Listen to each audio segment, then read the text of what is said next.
Joe Lang from IBM yesterday did a great job on covering a little bit about the market and the potential for blockchain. So I'm going to take a slightly different approach today and talk a little bit about security aspects, because I think if we talk about technology we're going to be utilizing from a market perspective, I think it's important in financial services to think about, security aspects.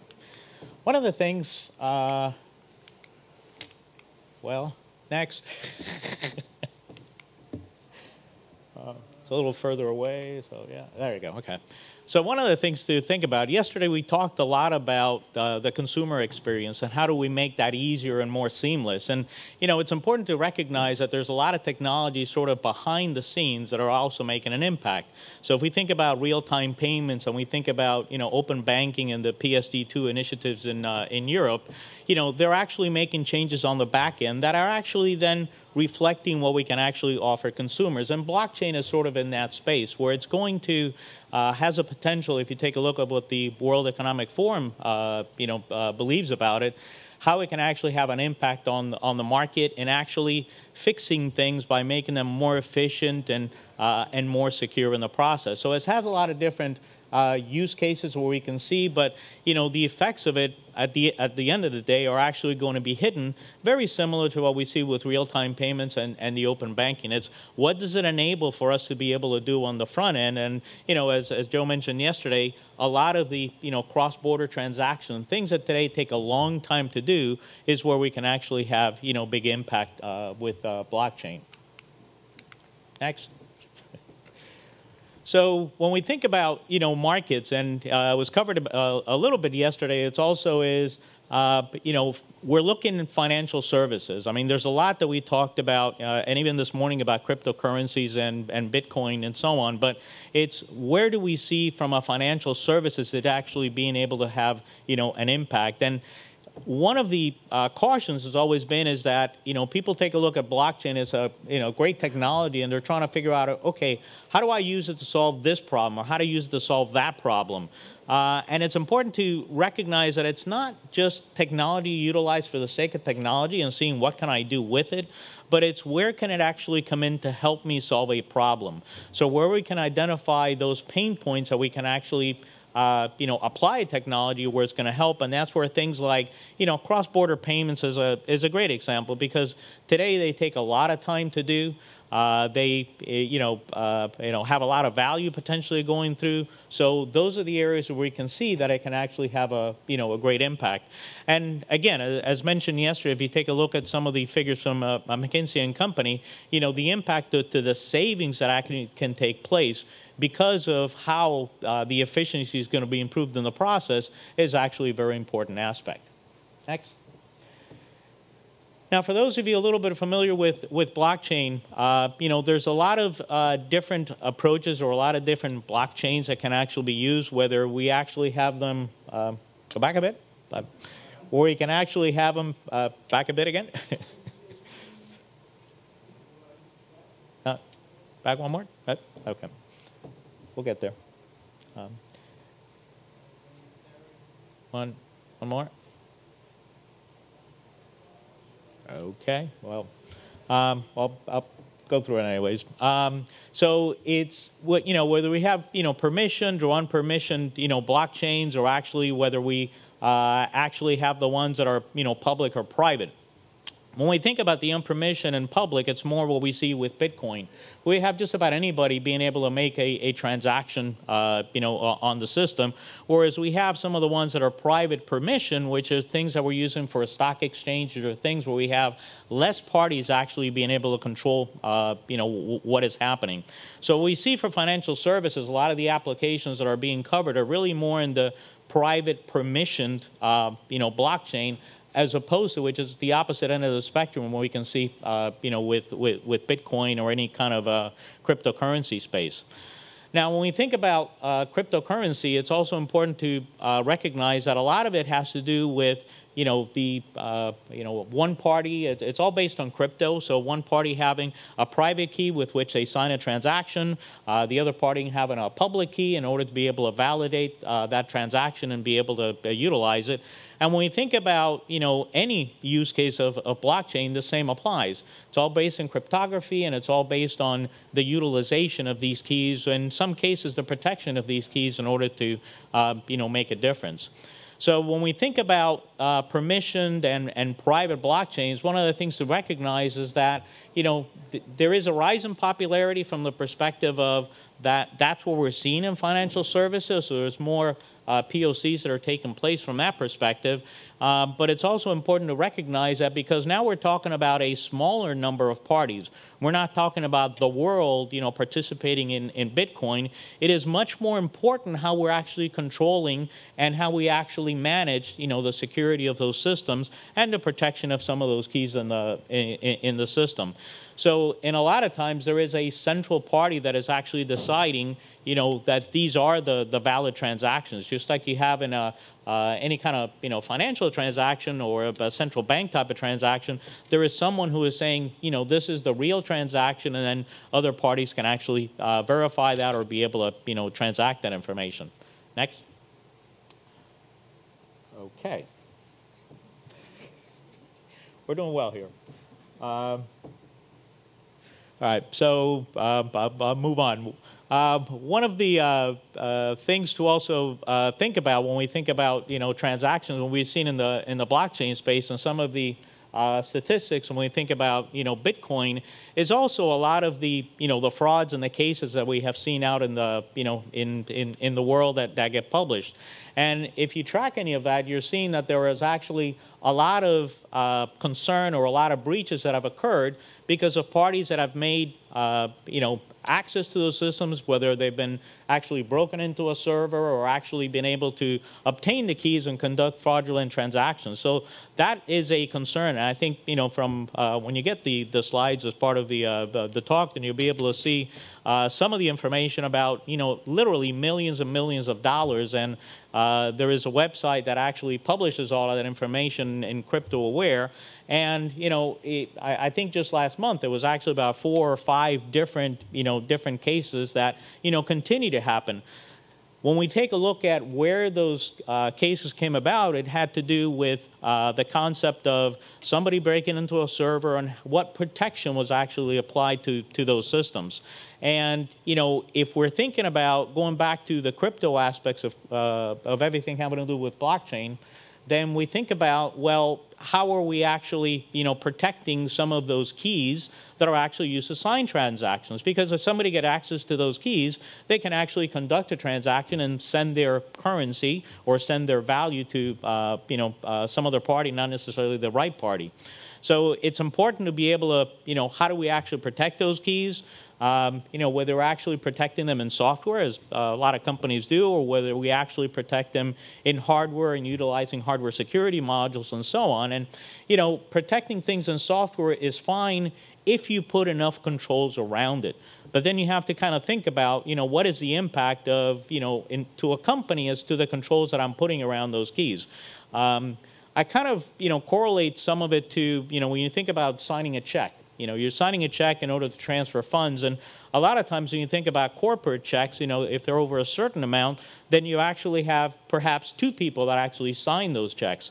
So when you think about blockchain and think about transferring transactions, financial type of transactions, it may be important not just to, who can sign it, but actually, do I need more than one person in order to control who can actually sign that transaction?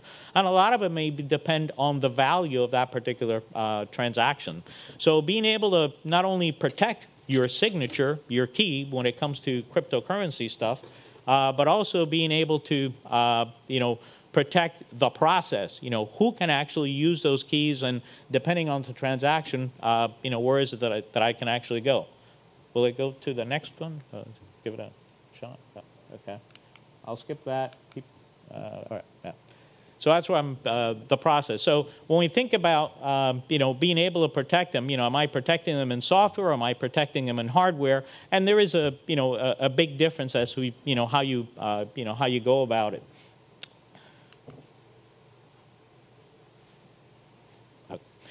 So, in summarizing, what I kind of take a look at is, when we think about blockchain, we think about security, it's important to protect the key. It is actually just as important to protect the process of being able to utilize that key, just like a signature on a check. Single signature, double signatures, what is the process to be able to go do it? And then if I can actually, protect those keys and that process in a hard environment where it's, human error does not come in. It's fascinating on a report that we actually do about, encryption trends. And, the biggest problem within organizations is actually, employee mistakes. They made a mistake and something happened. Well, when we're thinking about blockchains and the value of some of these transactions, it's important to be able to have it in such a way that, somebody can, through a mistake, conduct a transaction that shouldn't take place. I'm not sure if anybody's familiar with, Tendermint, and Tendermint is actually a, application, actually a consensus engine that is actually utilized with a lot of different blockchain applications. So it's a piece that helps with, validating a transaction, validating that what I am going to carry out, is actually valid and everybody agrees to it. Now, whether it happens to be public, unpermissioned blockchain or a, private permission, there is still a consensus process in agreeing that that transaction, is valid and that we want to put it on the chain. Tendermint is one of those technologies that anybody implementing anything on blockchain, has been utilizing because it facilitates them having to write a lot of different code. And there's a lot of, blockchain applications that exist out there that actually utilize Tendermint. We actually did a, next. We actually did a proof of concept in a sense where we actually took the keys and the consensus process of Tendermint and actually put it into one of our HSMs, and it as I said, in some of these cases it's protecting the process, protecting that I'm not double signing transactions, and it's work that we actually published on GitHub, so it is actually available for anybody to be able to download and being able to utilize. And if they want to harden their solution, I mean, depending on what you're doing with blockchain, particularly if you're doing POCs and the security of the keys is not as important, being able to run it in software is just as fine.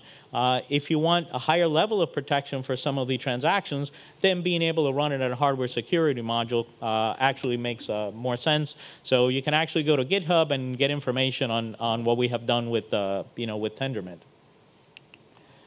I've included a couple of different, pieces of reference information on the presentation. Actually, the first one was actually a little video. It's, a project we actually did with Accenture.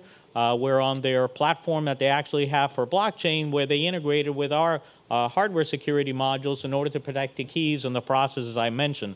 So it's a little video by Accenture that kind of goes through the process.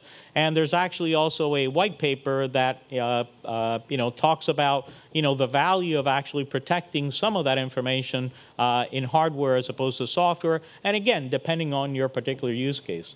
And there's, three other little references of most of the projects that we have worked today and where we've picked up a lot of experience have actually been in the cryptocurrency space, whether they have been, wallet providers or exchanges that have implemented, hardware in order to be able to protect the keys, particularly when you think about an exchange where they're moving a lot of value and a lot of information, then they want to make sure that they're actually protecting the assets of the different customers that are actually using their environment. But we have also seen some of the wallet providers that are protecting wallets, what I would say, for larger institutions, not necessarily personal wallets, if you will, because then it, you may just be able to carry it on a USB stick and protect your key, but where they are actually doing for financial services, where we have seen those applications of wallets where have implemented some of the hardware to be able to do that. And I think with that, the next one just just wraps it up. Any questions on all the slides that I missed, or you imagined them all just from my talking about? Go ahead. What are recommendations or best practices about particular encryption algorithms or minimum length of keys? It's kind of interesting because one of the things that has been a challenge for us, because we're in the HSM and the hardware crypto space, is that actually because there isn't any kind of standards, if you will, for blockchain. It's easy to work with in payments and credit cards, debit cards, and so on, because you have Visa, you have EMVCo, you have Global Platform, all putting standards on how to do things. And for anything having to do with blockchain, Bitcoin, cryptocurrency. The algorithms that are actually utilized are actually defined by some of the parties that are actually putting it together.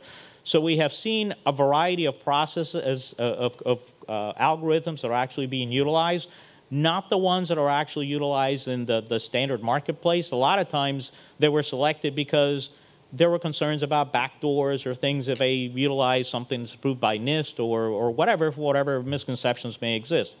So we have seen that challenge of different algorithms being used, different methods of how keys are derived, depending on because you typically have different keys for the different transactions in the wallet. So there really hasn't been much of a standardization or recommendation from an industry perspective as to that space. It's all based on elliptic curve cryptography. So usually, the longer key sizes, when you think about from a crypto perspective, if you're doing it in hardware, it's not that big of an impact, usually, particularly for ECC. If you were talking RSA, it'd be a little bit different. There is some work that has actually taken place by ISO to try to standardize something, which I think will be very helpful, because I know from a vendor perspective, it's always a challenge of how to support different efforts when everybody's kind of using, whatever they like. Any? Well, I appreciate encryption security and curious. That triggered thought, and that is if you don't have the understanding, there's no network, government business rules. What is the control? Are you able to talk to the control around business rules, like funds availability when the channel to this network, if you will, and things like who owns the currency conversion, FX rules, business rules? I stick with the crypto and making sure it's secure.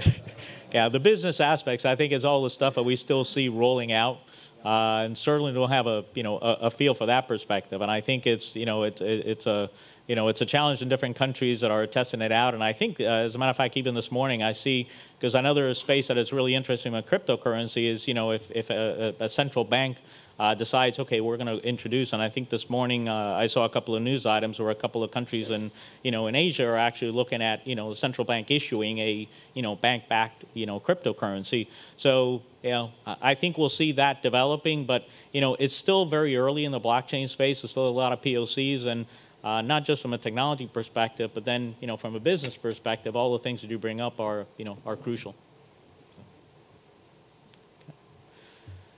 All right, so with that, like I said, I recommend taking a look at the slides, which have all the information on the fraud numbers that you can kind of take a look at, the scary part, but at least the options that are there in order to be able to protect blockchain. And if you have any questions, we're down in the exhibit hall. So back to you.